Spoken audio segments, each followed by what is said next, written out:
Hello বন্ধুরা, আমি জয় বলছি জোরহাট আসাম থেকে। এখন বর্তমান আমি ঘরে এসে পড়েছি। আজকে ওখান থেকে ঘর খালি করে দিয়েছিলাম, যেহেতু ঘরের অবস্থা এখন বহুতই খারাপ।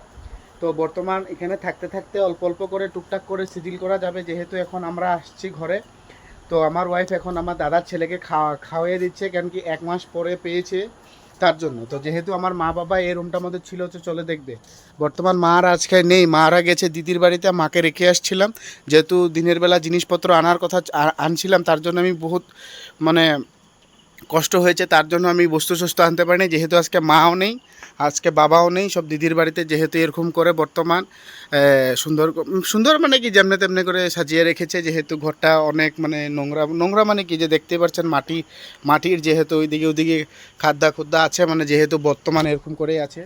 আর বর্তমানে এখন তো মা নেই, তার জন্য আমার ওয়াইফ আর আমি আছি ঘরের মধ্যে। তো দাদার ছেলেকে ডেকেছিলাম খাওয়ার জন্য তাকে। তো বড় দাদার ছেলেটাকে ডাকিনি, যেহেতু দাদার ছেলেটা আসবে না নাকি, তার মনটা ভালো না, তার জন্য। তো এ দেখেন, দাদার ছেলে আর আমার ওয়াইফে ওকে খাইয়ে আরও দুষ্টামি করতেছে। হ্যাঁ, এটা আমার 2 নম্বর দাদার ছেলে, ওর নাম হয়েছে রিহান মণ্ডল। আমার ওয়াইফ এই যেহেতু ওকে খাইয়ে দিচ্ছে, ঠিক আছে। এখন ওকে পড়ার জন্য মা যখন ওকে পড়ার জন্য যখন বলে, তখন ও কি করে জানেন কি না, ও আসতে চেষ্টা করে আমাদের এখানে, যাতে ওর পড়াশোনাটা সময় মতো না হয়। তার জন্য এই যে দেখেন, আজকে যে আমরা আসছি, আসার পর ঘরের অবস্থাটা দেখেন, পরিস্থিতিটা বর্তমান এরকমই আছে, ঠিক আছে। যেহেতু ঘরে কোনো সিজিল টিজিল করা হয়নি, কোনো ধরনের কোনো মানে ঠিকঠাক করা হয়নি, এই অবস্থা আছে বর্তমান, ঠিক আছে। এখানে কোনো ধরনের কোনো মানে জিনিসপত্র মানে এদিক ওদিক মানে যেরকম বস্তু ওরকমই আছে। তার মানে এই আলমারিটা ছিল প্রথম এই সাইডে, তো এই সাইডের আলমারিটা এখন এসে পড়েছে এই সাইডে। তো বিছনাটা ছিল এই সাইডে না, এই সাইডে ছিল, তো বিছনাটা এই সাইডে করে দিয়েছি। তো যেহেতু এরকম করে বর্তমান রাখা আছে, আর যেহেতু এই কুলারটা ফ্যানটা খারাপ হয়ে গেছে, তার জন্য কুলারটা বাবা দিয়ে গেছে। তো এটা দিয়ে অল্প মানে রাত্রটা গরম যে পড়েছে, তার জন্য এটা দিয়ে অল্প কাম চালিয়ে নিতে বলেছে। তো বাবা আসলে ফ্যানটা এনে দেবে বলছে, তো দেখি কি করা যায়। আর যেহেতু এখন রান্নাঘরটা যেমনে তেমনে করে সিজিল করা হয়েছে, তো আমাদের ঘরে বর্তমান তো এখানে মা তো পূজা উজা, এই যে হলো বাবা লোকনাথ। তো আমার মা বাবা লোকনাথের ভক্ত, তো বাবা লোকনাথের পূজা সুজা করে। এখন বর্তমান ঘরের পাকঘরের অবস্থা দেখুন, পাকঘরের অবস্থা এটা। আমার ওয়াইফে যে রান্না বান্না করার পর এখান থেকে আমার দাদার ছেলেটাকে খাওয়ার জন্য জিনিস দেওয়ার জন্য নিয়ে যাচ্ছে। তো বর্তমান আজকে এরকম করে সাজিয়ে রেখেছি, যেহেতু ভাড়া ঘরটা খালি করে দিয়েছিলাম। তো তারপরে এই যেটা মার রুম, মা যেমনে তেমনি গুছিয়ে রেখেছে এখানটা আমাদের, দেখতেই পারছেন ভিউয়ার্স। এই যে দেখেন, সুন্দর করে, সুন্দর মানে কি যেরকম থাকতে লাগে ওরকমই আছে। যেহেতু মা তো নেই, তার জন্য এইভাবে ঢেকে ঢুকে গিয়েছে। মা 10 দিন 12 দিন আসবে না। তো মানে যে কেননা দাদার মানে মানে আমার যে দিদি আছে, দিদির মানে হাজব্যান্ড যেতেছে যাচ্ছে গয়া। তো গয়া যাচ্ছে, তার জন্য মা ওখানে থাকবে, বাবা ওখানে থাকবে। কিন্তু বাবা ডেলি আওয়া যাওয়া করবে, কাজের জন্য ডেলি আওয়া যাওয়া করবে, কিন্তু ঘরে আসবে না, দিদির বাড়িতে চলে যাবে। তো মা না থাকলে দিদির বাড়িতেই বাবাও থাকবে, মাও থাকবে। তো আমার দেখা দেখি, আমার সাথে আমি ব্লগ বানাচ্ছি, যেহেতু দেখে আমার দাদার ছেলেটা উৎপাত করছে, ওর খুব খুব ভিডিওতে আসতে খুব ভালো লাগে, তার জন্য এই দেখেন আবার এসে দাঁড়িয়েছে, এই দেখেন। হ্যালো ভিউয়ার্স বলি বলি কই দিয়ে আসুন। হ্যালো ভিউয়ার্স, ভিউয়ার্স কেমন আছো? তো তুমি ভাত খেয়েছো? হ্যাঁ বলি কোয়া, খাইছি বলি কোয়া। খাইছো।